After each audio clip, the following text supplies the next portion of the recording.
Come show your glory.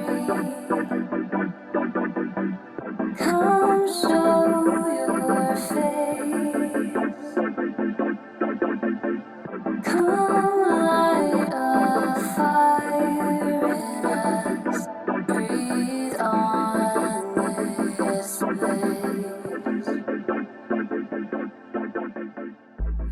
Hi everyone, welcome to the house. I'm Yaz and I want to let you know about some things coming soon and 4 ways for you to be part of this church community. The first way to be part of this church community is through Next Steps. Next Steps is our process to help you become more part of this church community. We have 3 steps through our Next Steps process.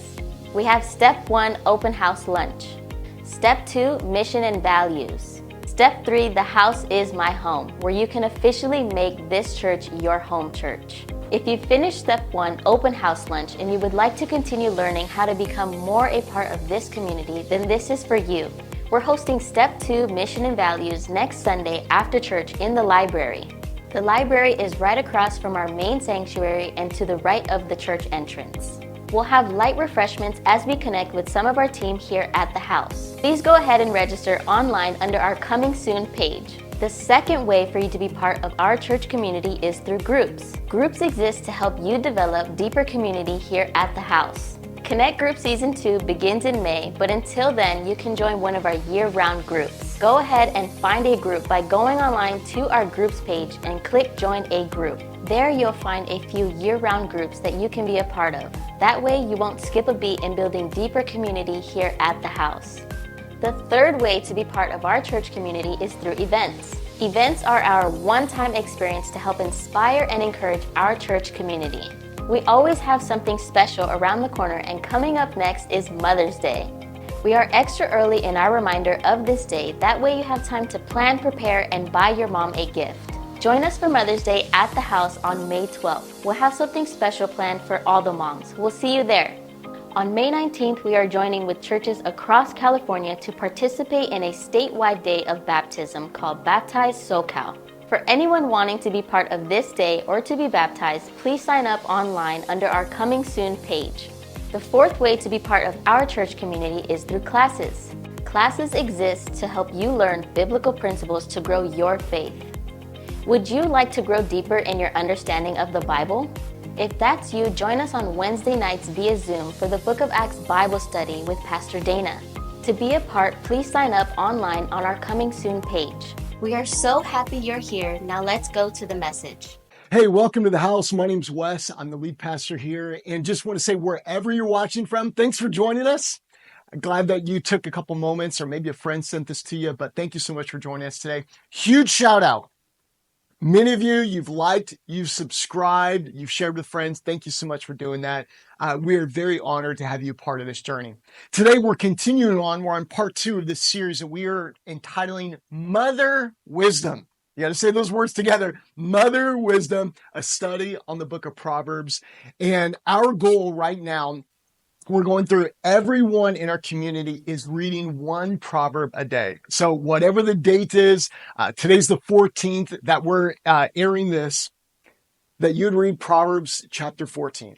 And then on April 15th or April 19th, whatever the date is, that is the that's the chapter of Proverbs that you're going to read for that day. So that's our goal. And you're welcome to jump in with us today if you have not already jumped in on that.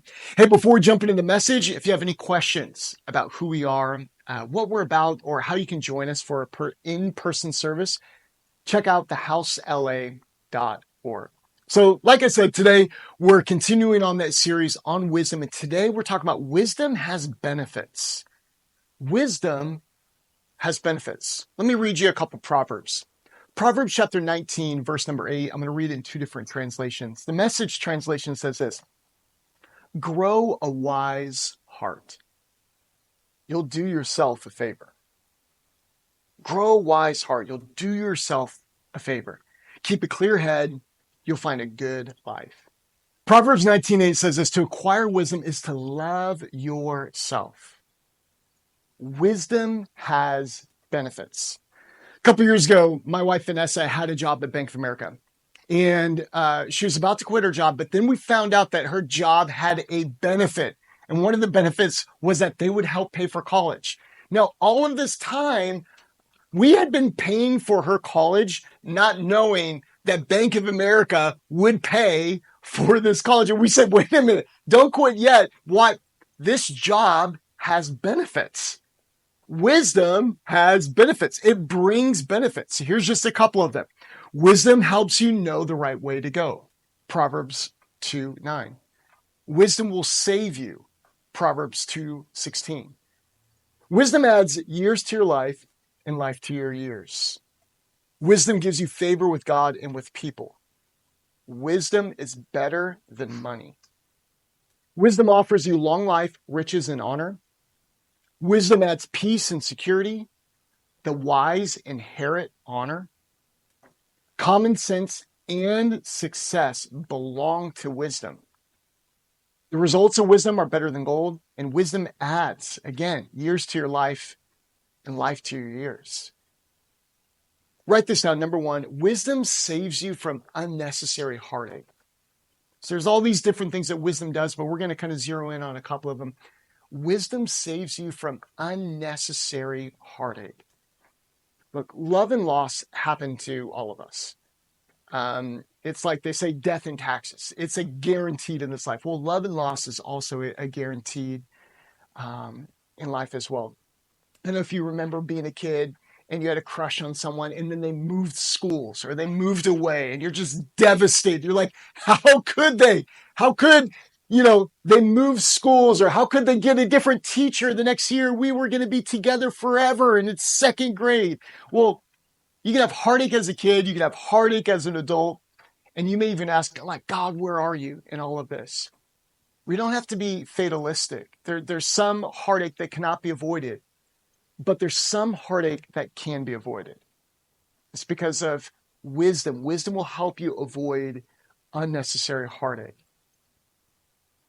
Number two, wisdom brings riches, honor, and a long life. We're going to spend a minute here on this because there's three different points. But Proverbs 22:4 says this: true humility and fear the Lord lead to riches, honor, and a long life. Wisdom brings riches. A farmer knows what seeds to plant and what type of soil and in what seasons. They've learned, they've reflected, they've done this season after season, year after year. They know what goes where and at what time. It's not mystical, it's practical. I know that even sometimes in Christian circles, people make things super mystical that it's actually not a mystical thing. It's maybe not even a spiritual thing. It's actually a very practical thing. If you plant the right seeds in the right soil in the right seasons and you water it, it's going to give you a specific crop, whatever that seed is. Same goes for your actions. The right actions in the right seasons of your life, they will get you the right fruit. You can get jealous of the fruit of other people's lives, or you can get wise. That's your choice. You can get jealous or you can get wise.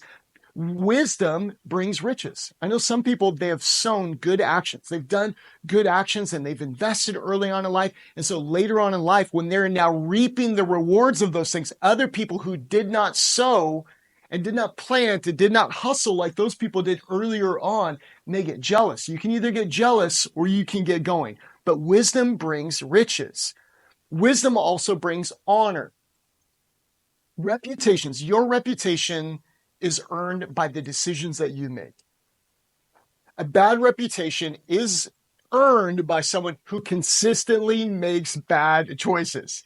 A good reputation is earned by someone who makes consistent good decisions. If you want to change your reputation, it's as simple as changing your decisions. Have you ever gone out to eat with a bunch of friends and someone makes a recommendation for a restaurant? Now, there are some friends, I have lots of friends, but not all of their recommendations for restaurants or movies or coffee shops are the same. Some of them, I really listen to their advice. So as we're filming this right now, there's a guy here in this room. His name's Jordan. He's on our staff. And when Jordan makes a recommendation for a coffee shop, that has a higher level of recommendation in my life than is someone else that doesn't drink coffee. Now, my dad just started drinking coffee. He's like 72 years old. And he's like, Wes, I just started drinking coffee. I'm like, Dad, you're like 50 years too late on this, but okay. Now, if my dad makes a recommendation for coffee, guess what? He has a bad reputation for coffee in my life because he's just now jumping on the train. He's like, Wes, there's this place called Starbucks. I'm like, okay, Dad, all right, sit down. We have a discussion to have. Good reputation and bad reputation is made by consistent decisions, whether good or bad. So if you want to change your reputation, change your decisions. Wisdom brings honor. The next thing is this: wisdom brings a long life.